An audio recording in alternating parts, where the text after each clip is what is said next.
I awoke with tears in my eyes and a strange sense of nostalgia that refused to leave me.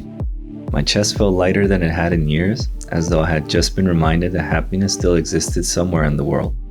It was exactly what I needed, something to give me hope again, and which painted a picture in which true happiness was not only achievable, but within reach.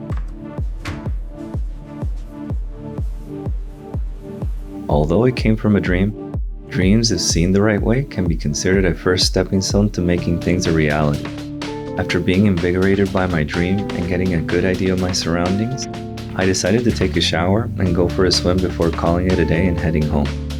My dream was still somewhat present in my mind, but if you were to ask me 30 minutes later to give you a brief summary of it, normally, it would have completely disappeared by then. However, small remnants of my dream remained with me. They left me feeling relieved and content to a certain extent. This had to be one of the few instances where I actually remembered anything about a dream. Water temperature is just right. I headed to the local gym and swimming pool located on-site at the company and used the shower after changing into a black competitive swimsuit. Thankfully, I had a sports bag with my own towel and a change of clothes. After drying myself for a bit, I pulled out a silicone swim cap, swimming goggles, and grabbed some swim gear before heading to the company's swimming pool. My goal was to remove all the stress and keep my mind completely blank. It was something I desperately needed to preserve what little sanity I still had. With every passing day, the struggles and relentless thoughts coursing through my mind made finding even a moment of peace increasingly difficult. I needed to allow my brain to take a quick break from all the chaos and issues that had been forming inside my head. Things that were completely unrelated to work, but if not dealt with accordingly, would lead me to a mental and physical deterioration if I was not careful. As I dove into the water and focused only on the sensation of the water and the movements of my body, I began catching small glimpses of my dream. I could see both the man and the woman who had been standing on opposite sides of the shallow lake. The two individuals I had decided not to pursue within the dream, and I had just decided to remove myself from their line of sight. Until a few years ago, I had a strong belief that we all had someone destined for us. However, life had shown me the harsh truth. Life was about convincing someone that they were good enough to keep around for life. But is that true? It was as if life was trying to permanently seal their images into my mind, trying to convince me that soulmates truly did exist. Or was I simply interpreting everything the way I wished it to be? I could vividly picture them as I swam. It felt as if I had known them my entire life, as if they were both part of a tangible memory that occurred at some point in my existence. Something like this had never happened to me before. Dreams had always disappeared from my conscious memory, and no one from them had ever stood out in this manner. As I continued swimming, I could feel the gentle sway of the water, hear the seamless movement of the waves going back and forth, and notice the subtle smell of chlorine. All of these sensations should have been enough to erase the images of these two individuals from my mind, but somehow they remained.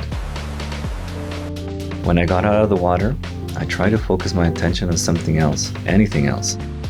Earlier that day, I had watched a small video about croissants that contained pieces of pink and white chocolate, along with strawberries baked into them. It had awakened the craving within me, and after making up for it in the water, I felt I could finally allow myself a treat without holding back. I searched online on my phone for a local gourmet bakery with stellar reviews. Once I found it via my phone, I decided to enter the address into my car's GPS and began driving towards my destination. A chocolate strawberry croissant would definitely hit the spot. I went in without expecting anything. If the reviews were exaggerated and written by the owner, relatives, or friends of the owner, then at the very least everything inside the bakery would still be somewhat acceptable. As I opened the door, the smell of freshly baked goods, fondant, and buttercream filled the entire store. I made my way toward the glass bakery display cases showing their current offerings. However, I quickly noticed that they had almost nothing left available.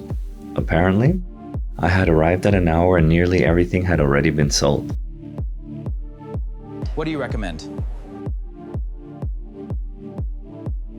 The store attendant explained that normally they only prepared what they expected to sell by the end of the day.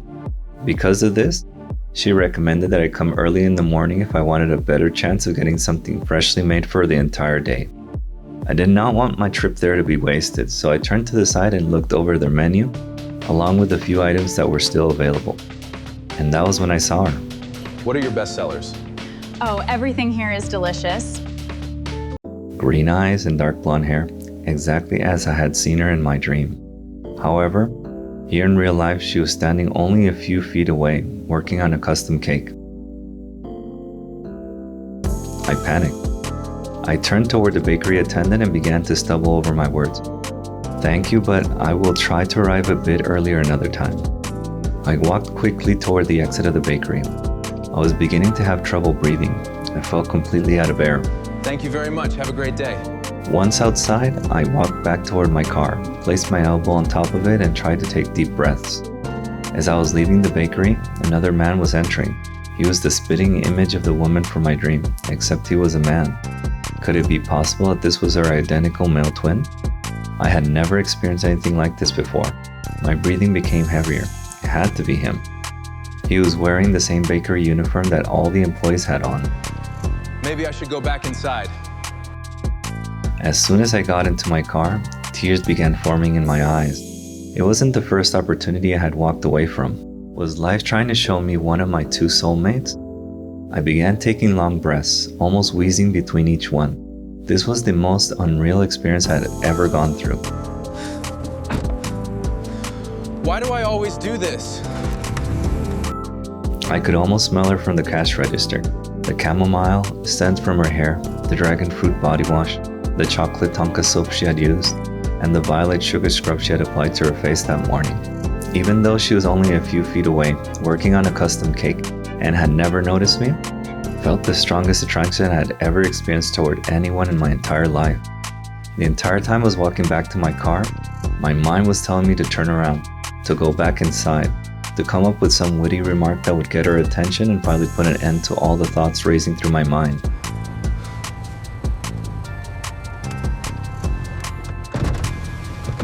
I should have talked to her. The last thing I wanted was to create a sense of regret within my head, a situation I would replay years later, thinking about what I should have done in that very moment, or worse, living with the uncertainty of whether she truly was a soulmate, or whether I was simply labeling her as one because I desperately wanted to believe it. How could I ever know if I never even took the time to get to know her? Each step became more difficult.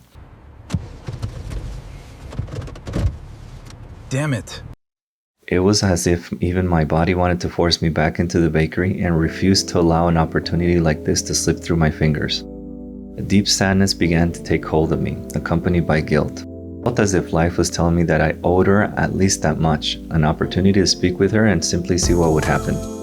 At one point I even turned around, thinking about forcing myself to go back inside, ordering a custom cake at the last minute and discussing the details with her. However, common sense kept me moving forward until I reached my car. The last thing I wanted was to end up looking like a complete hopeless lunatic. Why didn't I just do it? I got into my car and began driving back toward my apartment. My hand trembled slightly as I started the engine. My mind almost forced me to get out of the car and simply walk back to the bakery, but logic kept me seated. Tears began streaming down my face. I could not comprehend what had just happened. I had always believed that life gave us the necessary tools to keep someone by our side after experiencing so many disappointments and learning lessons from failed relationships. But not something like this. This was different. I felt a magnetism toward her that I both feared and desperately tried to suppress. I could not allow myself to surrender to these emotions, especially for someone I had just met, especially at my age. I felt like a man in his 20s experiencing for the first time the intense vibration in his chest from someone he had been dating for months, except this had happened instantly. I gripped the steering wheel with tremendous force and slowly pressed down on the accelerator, allowing the car to gain speed before releasing the pedal and letting both the vehicle and my frustration gradually slow down. As I stopped at the red light, I kept my car windows down. The outside breeze flowed through my hair, carrying with it the natural scent of the wilderness around me and allowing it to enter my car. After a few moments, I noticed another vehicle pulling up beside me, also with its windows down. I began hearing the sound of incredible music coming from the car next to mine. It was a song I immediately found myself enjoying. I grabbed my phone and opened an app to identify what song was playing.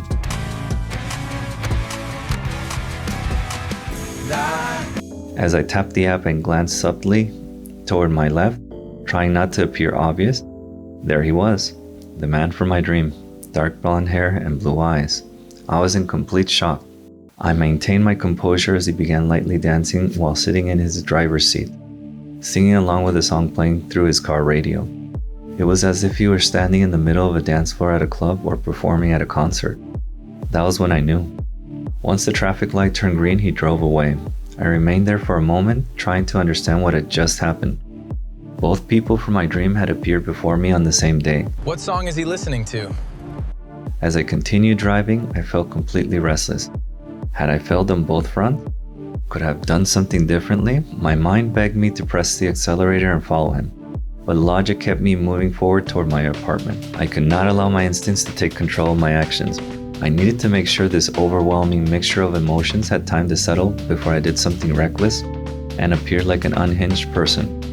When I arrived home, tears continued to fall down my face. Just when I thought they had finally stopped, they returned again. The immediate realization that I had not taken the chance to meet either one of them kept replaying in my mind. Why did I have to be so rational all the time?